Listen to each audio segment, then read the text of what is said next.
सोचिए, आप एक क्रिकेट टीम बना रहे हो, तो सिर्फ बैट्समैन या बॉलर से मैच नहीं जीता जाता।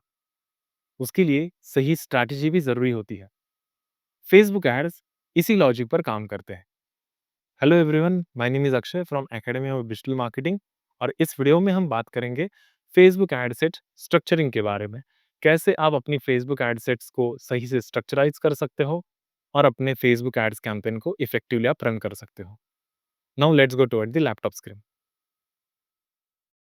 फेसबुक एड्स सेटअप करते समय फेसबुक एडसेट्स के स्ट्रक्चर के बारे में भी जानना उतना ही इम्पोर्टेंट है, क्योंकि फेसबुक एडसेट्स हमारे कैंपेन परफॉर्मेंस के अंदर सबसे ज़्यादा इम्पोर्टेंट रोल प्ले करते हैं। सो गाइस, इस वीडियो में जैसे अभी हम बात कर रहे हैं फेसबुक एड्स के स्ट्रक्चरिंग के बारे में। सो एक चीज़ गाइस हमें ज़रा समझनी पड़ेगी।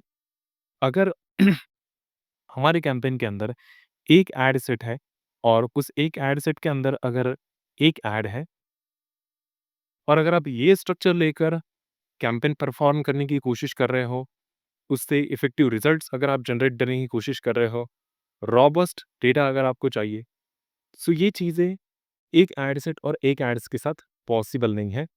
वैसे हम कैंपेन तो रन कर सकते हैं, रिज़ल्ट्स भी हम ला सकते हैं, बट अगर आपको डिस्टिंग्विश करना है, काफ़ी ज़्यादा हद तक अगर आपको इसके अंदर एनालिसिस करना है, अगर आपको अलग-अलग लेवल पर टारगेटिंग करके अगर ये चीज़ें अगर निकालनी है, सो गाइस एक एड सेट्स, एक एड के थ्रू ये सब चीज़ें पॉसिबल नहीं है।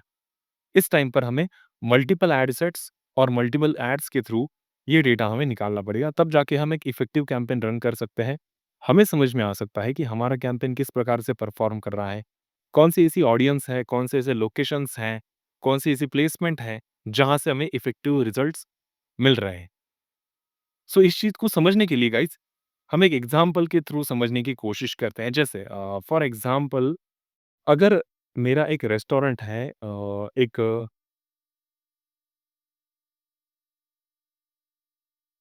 एक मेरा चाइनीज़ रेस्टोरेंट है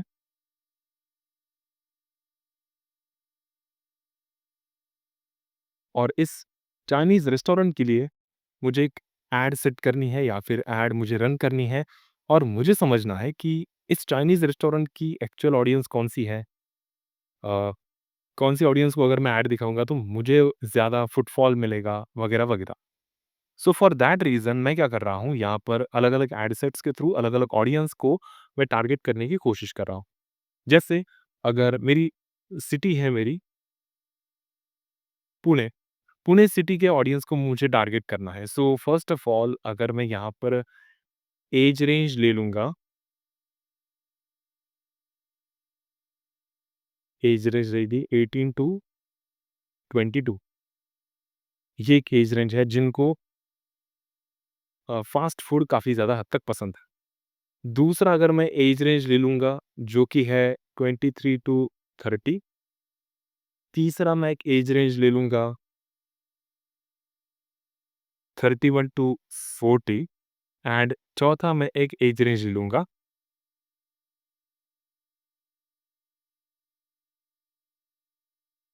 41 टू 50।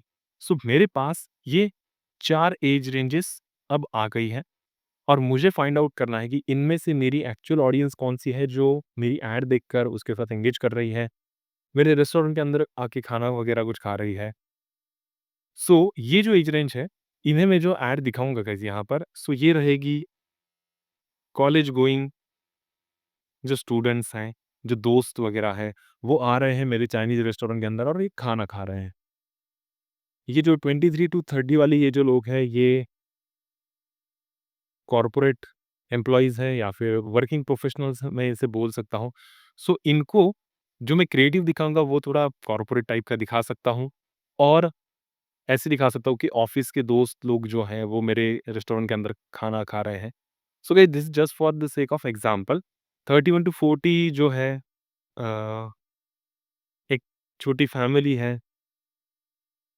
अ, कपल एक में दिखा सकता हूँ जो रिसेंटली मैरिड है या फिर उनको एक बच्चा वगैरह है। और 41 टू 50 वाली एज जो ऑडियंस है, सो मैं यहाँ पर दिखा सकता हूँ कि एक फैमिली है जिन्हें 2 या फिर 3 बच्चे हैं थोड़े मिडल एज वाले उनके माँ-बाप वगैरह हैं। सो ऐसे कुछ मैं क्रिएटिव्स गाइज़ यहाँ पर दिखा सकता हूँ, जिससे मुझे समझ में आएगा कि एक्चुअल कौन-सा एज रेंज है जो मेरी ऐड के साथ ये इंटरैक्ट कर रहे हैं। यहाँ पर मैं ट्राई आउट्स कर सकता हूँ कि 2-2 एड्स चलाऊँ, 3-3 एड्स चलाऊँ, या फिर मैं यहाँ पर मेल फीमेल वाइज़ भी मैं यहाँ पर डिस्टिंग्विश कुछ ऑडियंस कर सकता हूँ। सो गाइस इससे मुझे ये समझ में आएगा till the end of 1 week 2 week कि मेरी एक्चुअल ऑडियंस कौन-सी है, ऐसा कौन-सा एज ग्रुप है, ऐसा कौन-सा क्रिएटिव है जो ज़्यादा ही अपीलिंग लग रहा है मेरी ऑडियंस को, और उस ऐड के साथ ये ऑडियंस इंटरैक्ट कर रही है। इस चीज़ को अगर इम्प्लीमेंट करना है हमारी कैंपेन्स के अंदर, सो गाइस मैं दिखा सकता हूँ कि ये रहा मेरा कैंपेन, ये रही मेरी एड सेट 1। यहाँ पर मैं लिख सकता हूँ 18 टू 23 या फिर 22 ऐज। इसके लिए मैं यहाँ पर एज रेंज नीचे जाकर चूज़ कर सकता हूँ, जैसे मेरा एज ग्रुप है। हाँ, यहाँ पर मैं लोकेशन चूज़ कर सकता हूँ, ये रहा मेरा पुणे लोकेशन।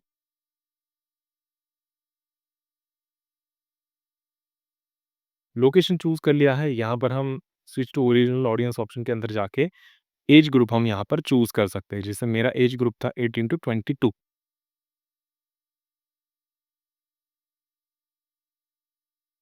और गाइज़ यहाँ पर एडवांटेज डिटेल टारगेटिंग के अंदर हम यहाँ पर फ़ास्ट फूड, चाइनीज़ फूड, ऐसे ऑडियंस को हम यहाँ से चूज़ कर सकते हैं और आगे बढ़ सकते हैं।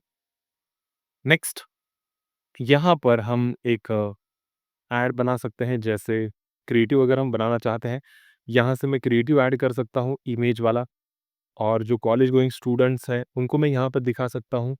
साथ ही साथ जो मैसेज है मेरा, वो मैं यहाँ पर प्राइमरी टेक्स्ट के थ्रू यहाँ पर ऐड कर सकता हूँ। एंड गाइस ऐसे बन जाएगा मेरा ऐड 1।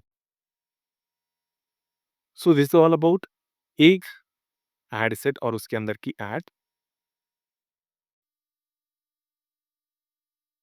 अब ये तो सेटअप अब हमारा हो गया है। अब ऐसे ही मुझे अगर इसके और मल्टीपल ऐड सेट्स बनाने हैं, मैं यहाँ पर जाकर इसे डुप्लीकेट कर सकता। जैसे ये है मेरा ऐड सेट 1, इसको मैं कर दूंगा डुप्लीकेट। ओरिजिनल कैंपेन एक ही मुझे इसका डुप्लीकेट बनाना है। यहाँ पर मैं क्लिक कर दूंगा डुप्लीकेट, और ये मेरा बन गया है दूसरा एड सेट, जो मैं टारगेट करना चाहता हूँ 23 टू 30 एज ग्रुप के लोगों को। नीचे मेरा जो लोकेशन है वो सेम रहेगा, यहाँ पर बस मेरा एज ग्रुप अब बदल जाएगा, और जो मेरी एड है यहाँ पर अब मैं कॉर्पोरेट या फिर एम्प्लॉइज़ में दिखा सकता हूँ, जैसे मेरी थॉट प्रोसेस है कि मुझे यहाँ पर वर्किंग प्रोफेशनल्स को टारगेट करना है। ये बन गया मेरा दूसरा एड सेट, यहाँ पर मैं और एक डुप्लीकेट कर सकता हूँ, और ये एड सेट मैं अब टारगेट करूँगा 31 टू 40 एज ग्रुप के लोगों को। सेम प्रोसेस, नीचे जाऊँगा और यहाँ से मैं एज ग्रुप चूज़ कर लूँगा। इंटरेस्ट्स मैं यहाँ पर ऐड ऑन कर सकता हूँ। यहाँ पर मेरा जो रिसेंटली मैरिड कपल्स हैं जिनको एक बेबी है, ऐसे मैं यहाँ पर क्रिएटिव्स लगा सकता हूँ। सो ऐसे करके टिल द एंड ऑफ 1 और 2 वीक्स मुझे प्रॉपर्ली समझ में आ जाएगा कि एक्चुअल मेरी ऑडियंस कौन-सी है, जिन्हें मैं इन फ्यूचर टारगेट करूँ। जो ऑडियंस मेरे ऐड के साथ इंटरैक्ट ही नहीं कर रही है, उनको मैं यूँ ही डिस्टर्ब नहीं करना चाहता हूँ, ना ही मेरे ब्रांड की इमेज में कम करना चाहता हूँ। सो गाइज़ आई होप आप सभी को समझ में आया है कि आप अलग-अलग एड सेट्स का स्ट्रक्चर अपने कैंपेन के अंदर कैसे आप इम्प्लीमेंट कर सकते हो और इफ़ेक्टिव रिजल्ट्स आप जनरेट कर सकते हो। अगर आपको कुछ डाउट्स है तो आप नीचे कमेंट बॉक्स में मुझे पूछ सकते हो, मैं उनके आंसर ज़रूर दूँगा। Thank you very much.